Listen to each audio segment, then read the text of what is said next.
So this is week 3 of Fit by 25.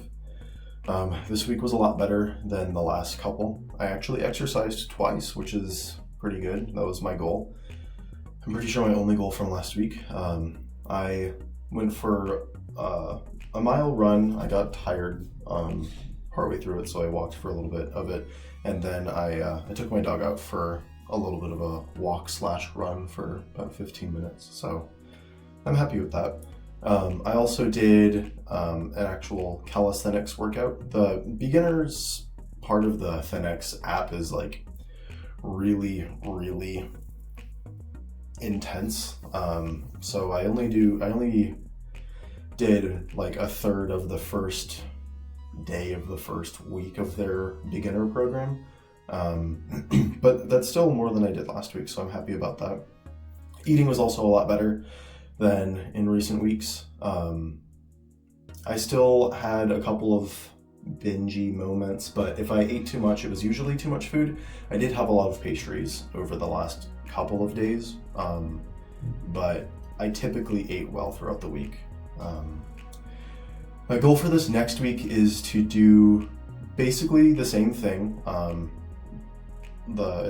I still want to do 2 workouts, one running and one Thenx, but I would also like to add in, I don't know, maybe yoga, maybe another day of running, or maybe another Thenx workout. I'm not sure.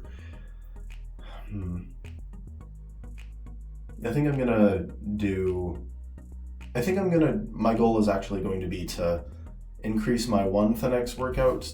Instead of being a third of one workout, it's going to be 2/3 of that workout. So that's some progress. But I'm also going to have a food goal. I think it would be easiest for me to ensure that all of the lunches I eat throughout the week are healthy lunches. I think that's good. And then the next week I'll try to make all snacks, healthy snacks, and all healthy dinners the week after that, so that I can, transition into doing something a little bit better and into being healthier. But yeah, so those are my goals for next week: to do 2/3 of the first, or I guess the second day of the first week of the Thenx workout, and to make sure that all the lunches I eat are healthy and good decisions. Even if I go out, I have to make a healthy decision. I think I'm okay with that. I think that's something I can look forward to and say is useful progress. Okay, so now on to measurements.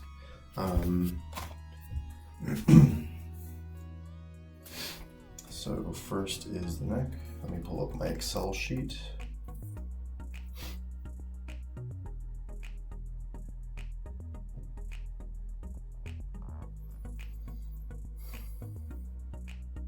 Okay, so I'm going to measure my neck first.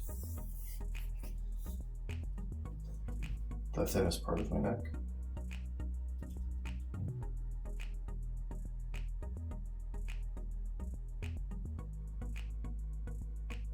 See what this is. In the mirror, it looks like about 15 3/4. But if I grab it,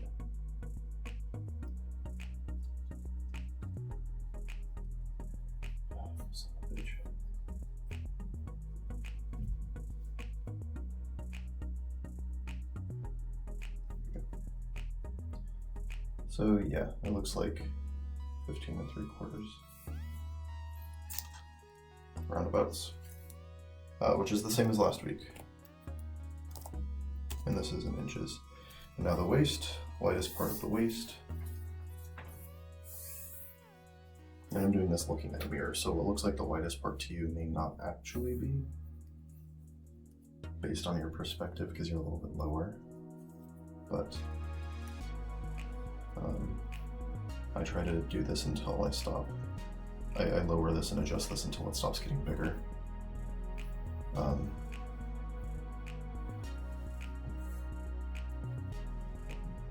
Because that tells me that I'm at the largest part if it's not decreasing, or increasing enough. Okay, that looks to be good.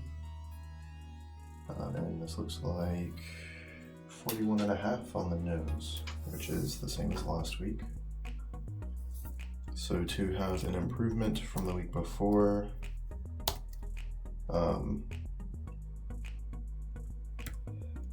I need to have a better hip ratio, or hip measurement.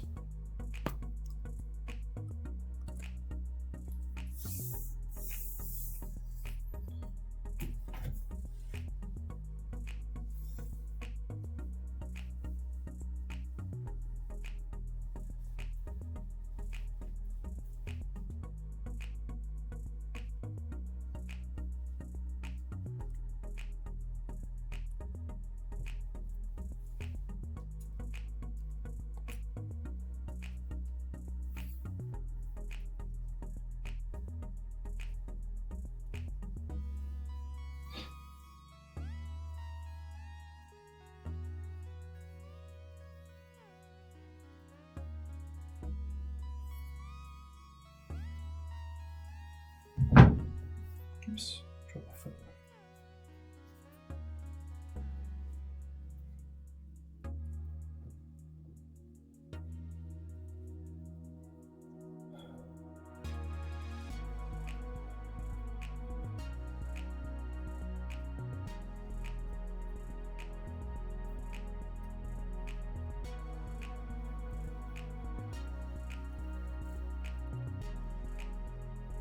These measurements take so long sometimes. Sometimes they're really quick and sometimes they're really long. But it looks like my measuring tape was stretched or something. Maybe someone else used it. I don't know.